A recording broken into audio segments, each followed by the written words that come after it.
Hello दोस्तों, आप सब कैसन बानी जा। हम उम्मीद करतानी कि आप सब बढ़िया होखब जा।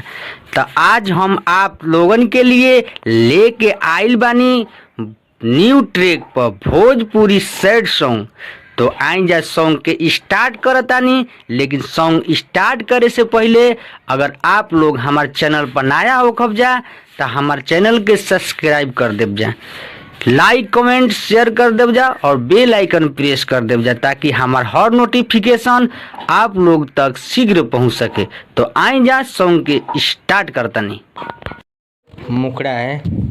जाके भूलाई गइलू जान तू ससुरावा में, जाके भूलाई गइलू जान तू ससुरावा में, कइले रहू हमारा से प्यार हो, तोड़ी दिहलू दिलावा हमार हो, कइले रहू हमारा से प्यार हो।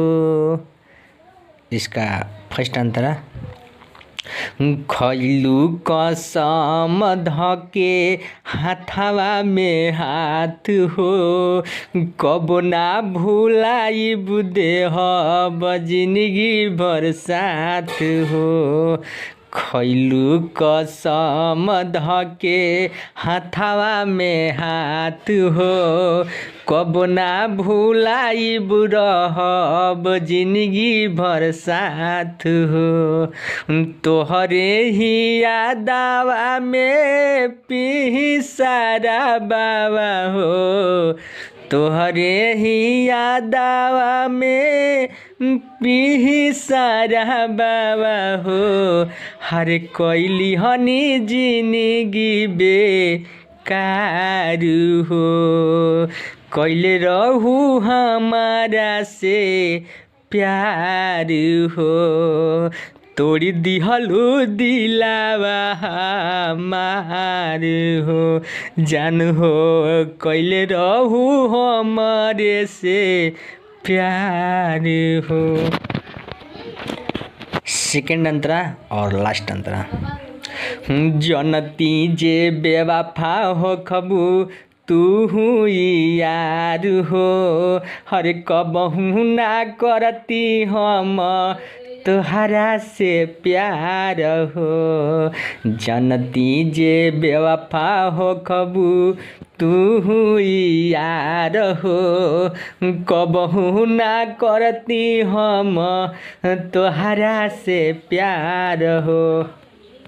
हर पिंटू चौहान के तू ता पागल बनाई दिहलू, पिंटू चौहान के तू ता पागल बनाई दिहलू। यहाँ जो पिंटू चौहान है एक बार अपना नाम रख सकते हैं आप।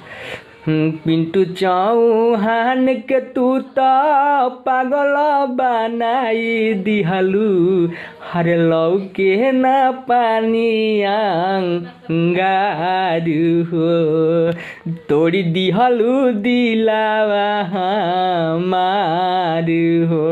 जानू कइले रहू हमारे से प्यार हो, तोड़ी दिहलू दिलावा हमार हो। इस सॉन्ग कैसन लागल आप सब कमेंट में ज़रूर लिखब जा। इस सॉन्ग अगर पसंद होखे तो लाइक कमेंट शेयर ज़रूर करब जा। अगर इस सॉन्ग के गावे के बा तो बिंदास होके गाई जा, राइटर में हमार नाम लिख देव जा।